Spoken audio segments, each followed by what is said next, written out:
30 কোটি টাকার ইয়াবা ট্যাবলেট উদ্ধার করল শ্রীভূমি পুলিশ।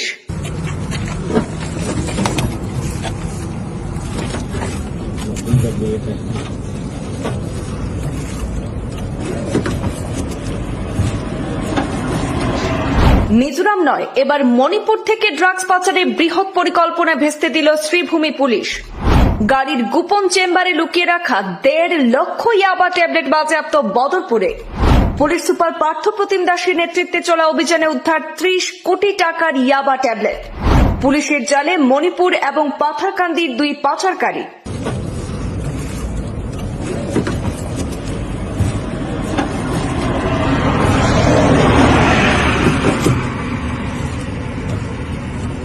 ফের একবার ড্রাগস বিরোধী অভিযানে বৃহৎ সাফল্য লাভ করল শ্রীভূমি পুলিশ।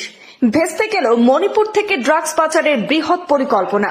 গোপন সূত্রের খবরের ভিত্তিতে জেলার পুলিশ সুপার পার্থপ্রতিম দাস, বদরপুর থানার ওসি উত্তম অধিকারী সহ পুলিশ বাহিনীকে নিয়ে বদরপুর কান্দিগ্রাম এলাকায় ওঁত পেতে বসে অভিযান চালিয়ে এই বিপুল পরিমাণে ইয়াবা ট্যাবলেট সহ 2 যুবককে আটক করেছেন।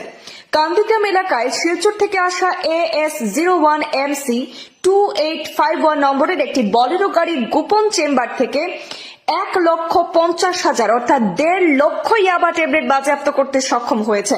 সেই সাথে গ্রেপ্তার করা হয়েছে মণিপুরের বাসিন্দা ইয়াহিয়া খান এবং পাথারকান্দি এলাকার সুমন উদ্দিনকে। ধৃত 2 ড্রাগস পাচারকারীরা মণিপুর থেকে শিলচর হয়ে শ্রীভূমিতে অর্থাৎ বদরপুরে বিভিন্ন এলাকায় এই ড্রাগসগুলি পাচারের পরিকল্পনা ছিল। মাদক পাচারে ব্যবহৃত বলেরো গাড়ি সহ উদ্ধার ইয়াবা ট্যাবলেটগুলি বাজেয়াপ্ত করে ধৃতদেরকে হেফাজতে নিয়ে জোর জিজ্ঞাসাবাদ চালিয়ে যাচ্ছে শ্রীভূমি পুলিশ।